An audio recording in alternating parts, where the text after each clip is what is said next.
That's fantastic. You kidding me? California strawberries right here, guys. Much appreciated. Devour them every day. How we doing? Great.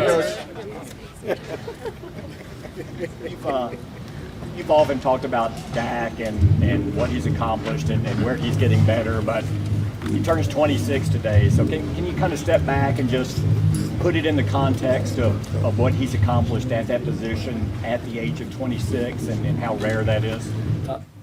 I do appreciate the question. We did wish him happy birthday, and he was talking earlier today about it's the worst having your birthday in training camp because you just get it all day long. And but he has accomplished a lot in a short period of time in his career. But he and I are alike in the same regard that I know for a fact that's the last thing he's thinking about. He's thinking about today's practice. So we can go through all of that on the side at some point. You and I, but again, one of the things that makes him a really good player, a really good leader, a really good person is that his focus is on what he's going to do now and preparing to be the best he can be today and going forward. What does Gil Brandt mean to this franchise? We got a chance to visit with him afterwards. Yeah, Gil is just a legendary figure, and it's so much more than just this franchise. It's to football in general. It's to the National Football League. And it's to the Dallas Cowboys and so many players and coaches and scouts who he's had the opportunity to impact directly and indirectly through the years. He's a revolutionary figure in this league because of the way that he and the Cowboys organization were doing things well before anybody else. And so much of what we do now in football comes from many of the things that he and the Cowboy organization were doing in the early 60s. How you evaluate a player, how you put a team together, the very specific things that go into a scouting report of a college player, just the way he did workouts and travel schedules and recruited guys, and all of those things have been models for so many organizations for many years since. So his impact is long-lasting. If you know the history of football, Paul Brown is someone who gets a tremendous amount of credit for starting so many things that are just what we do today. Practice film, playbooks, 40-yard dashes, and on and on and on and on and on. And Gil Brandt has a very similar impact. So many things that just are part of what 32 teams in the NFL do, and probably a trickle down to college and into other sports, come back to what Gil Brandt was doing a long, long time ago. So it's so great to have him around now, and it's so great to have felt his impact in so many different ways through the years. As you put the pads on for the first time this afternoon, are there certain guys you're most curious to see, whether it's running backs or it's Travis Frederick coming back from his situation or Tristan Hill? Yeah, I just think it's one of those days where you're excited to see everybody. You're excited to see veteran players coming back, but you're excited to see the younger players and how they interact with those veteran players. You're just really excited to see where your team is. We've spent a lot of time with our team over the offseason program, the lifting and the running and the OTAs and all of that, and it feels like we've been here for a month. We haven't really had a full football practice yet. So we're just excited to get out there and play football, do the basic fundamental things that win in the game. So it'll be a physical practice, and we're fired up to be a part of this thing. Seeing Sean Lee off the field in those nickel packages and in working with special teams today is something new.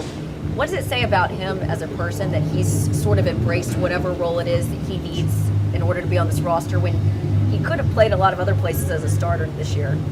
Yeah, it just goes back to my impression of Sean Lee when I first met him a long time ago. I can remember him coming for the 30 visit and just, he has this look in his eye, almost looks like he's crazy, and he just loves ball, and he's so passionate about it and just wants to be great, wants to help our team be great, wants to take advantage of every opportunity that he can, and he's been doing that every day since I've met him. And he has such a positive impact on this football team and everything that he does. He's an outstanding football player, and he's demonstrated that to us through the years. But I would argue he's a better person, and his leadership has been off the charts. It's a long way answering that. It does not surprise me one bit. He's been doing that his whole career. He sees this as an opportunity. He wants to help in a lot of different ways. And again, his impact has been significant. What's the impact on other guys when they see him, a guy like him, doing all that stuff? Yeah, just that. He's as highly respected guy as we have in our locker room, and And that's why he loves the game, no stone unturned, attention to detail, here early, stays late, and is so engaged in this. And it's just fantastic. So if you're a young player, if you're Jalen Smith, if you're Leighton Vander Esch, other young linebackers, other guys on our defense, guys throughout our team, and you see this example, you say, wow, that's how you get to be an elite player in this league. And he shows it to us every day. Coach, were you surprised that Jason Witten wanted to come back, and where do you see his role this year? To be honest with you, I was not surprised because I know how much he loves the game and how hard it was for him to make that decision in the first place. So he's just one of those guys that's in the core of his being to do this. And I think in his heart, he had left a little meat on the bone. He felt like he was leaving a little bit early, and then he listened to his heart and said, I'm going to come back and continue this. So he's had a great off season. He too, like Sean, loves the game, is an unbelievable example, an incredible leader, and has such a positive impact on our team, far beyond his production on the field, which has been as good a production as any tight end in the history of the game. So he's a special guy, and we're lucky to have him. Jason decided to come back. How did the other tight ends react to that in your conversations with them? I think they understand the situation. Witt's been a great player here, wants to come back and play football. We welcome with open arms. They understand there's a competition for everything that we do here, for roster spots, for playing time and all that, and I think each of those guys has embraced it. An area you think it can impact the most at this point of his career, or is it red zone or any specific area that? Yeah, again, he's been a really good player, and one of the reasons is he's had an ability to play every down in every situation and have an impact. He's a very good blocker. He's a very good receiver. He's a hard guy to guard in any part of the field. He has such great poise as a player. The way he communicates with the other guys in the run game and the pass game has a positive impact that pervades the rest of our offense. So all of that is just really positive. So I think he can make a positive impact really in any situation. And I do think he's helped the younger tight ends too. They watch him, they see how he prepares every day for meetings, for walkthroughs, for practice. And I think he's done a good job helping those guys, and I think that's made a difference for him. You've worked with Rod Marinelli for a lot of years. How have you seen him evolve as a coach, and how similar is he now to when you started working together? Well, I first met Rod when I was playing, and he was one of those coaches. When I first saw him in front of the room, I was like, wow, who is this guy? And I kind of knew him from afar, and I got to know him more in that experience and just had so much respect for him. He's one of those guys that other coaches and football people just really know, love, and respect. And that's the way he's been. I think he has a unique combination of having incredibly strong convictions about what wins in this league, convictions that go back a long time, that he learned as a player, he learned as a young coach, and he's carried with him throughout his career. And he's made a really positive impact on a lot of players along the way and a lot of teams along the way. He believes in that stuff. That ain't changing.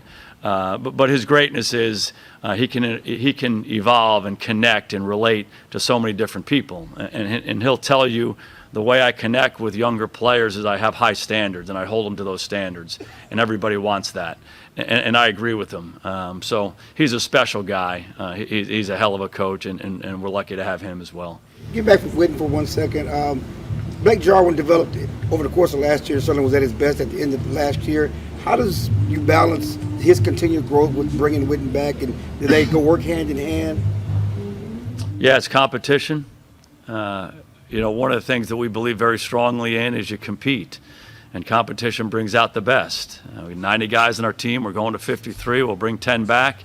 There's competition right there, but there's also competition for guys who are going to start, what role they have, and ultimately it's going to be decided on what we do on that practice field. And those guys understand that, and we're going to try to do what's best for our football team. The interesting part of that tight end position is oftentimes you have one tight end in the game, but many times you have two tight ends and three tight ends in the game. So there's a lot of roles and responsibilities that guys can play, and we'll try to put the guys in the best spots to help our team. So it's a competition every day, and both those guys will benefit. Xavier Woods forced an incompletion on 80% of his red zone targets last season. How have you seen him progress as a player? That's a hell of a stat. He too, like all these guys, they grow when they play if they go about it the right way. We really like Xavier coming out of school. He just was a guy who seemed to have a knack for playing, was always around the ball, made plays like you're talking about, whether it's PBUs or interceptions or fumble recoveries. He just was that kind of a guy. And he's been interesting because when he first got here, he's a little bit quiet by nature, and he was a little quiet. And we're always kind of, okay, is this the same guy? Because he just seemed like such a smart player with a great football IQ, but early on that first year it started to click in for him, and he started to have a little bit of presence back there, and I think that really showed up in his play, not only how he was playing, but how he was able to help our defense play better with his communication. So it doesn't surprise me one bit. I think he's been doing that his whole life. Watching DeMarcus Lawrence on the side today, what is it about his makeup that makes him such an effective pass rusher? Well, I think it starts with who he is as a guy. He's hungry. He loves the game. Something that we've talked about for a long time. If you study pass rushes, sacks in the NFL, some of them come on just uniqueness, get off, moves, just the athletic ability of the guy. But so many of them come because of determination. You keep playing, you keep fighting, you keep battling. And he has that stuff in spades. That's what he's all about. He certainly has great athletic ability. He's quick, he's fast, he's explosive.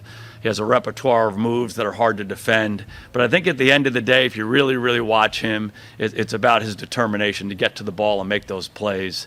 We found out about that his rookie year in that playoff game against Detroit. You guys know the story when towards the end of the ball game, he recovered the fumble and then he kind of gave it back to Detroit. And 5 plays later, he makes one of the great sacks I've ever seen in my life.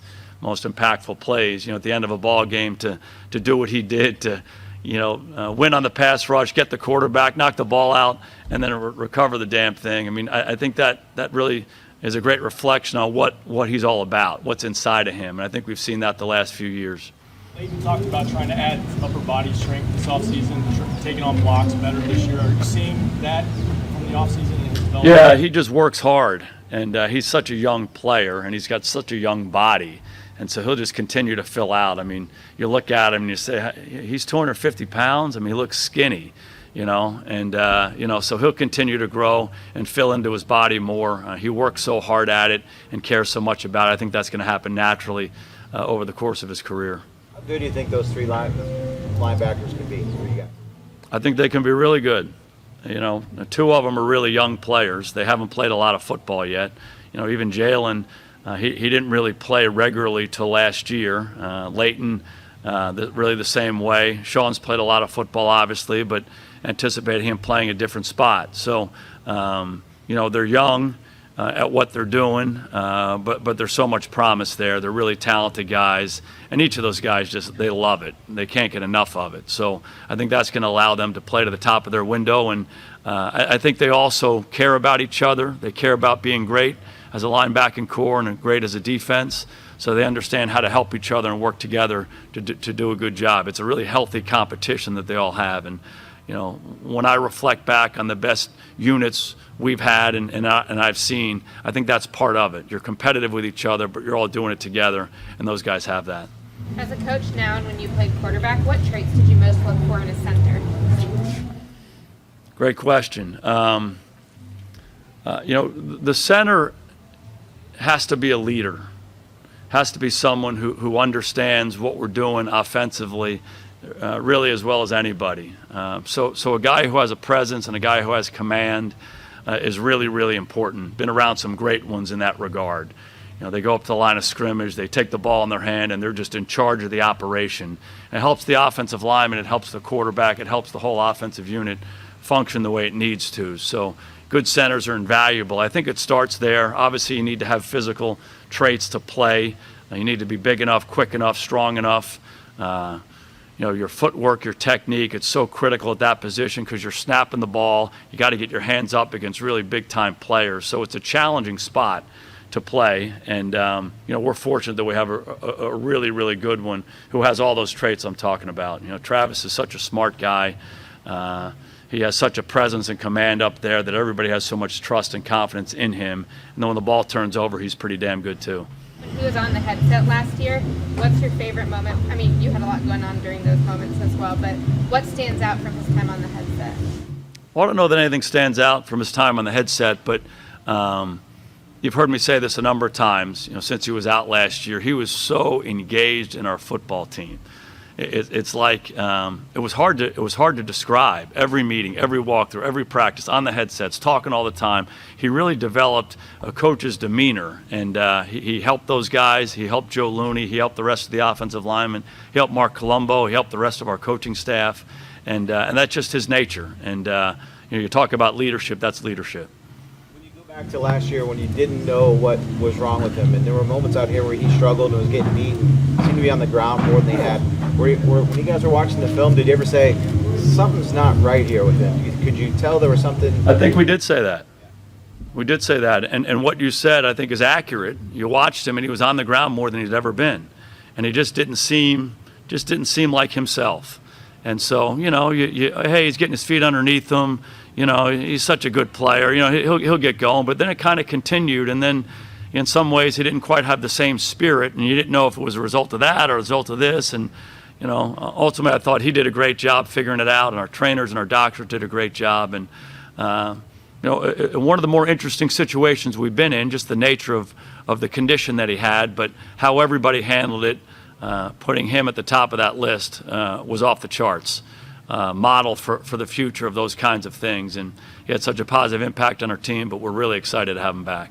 You talked there about, he didn't seem to have the same spirit, and beyond just watching tape and what a guy does physically, are you a big believer in looking at guys and their body language away from plays and in the meeting settings to see, well, he's discouraged, he's not doing this, or something?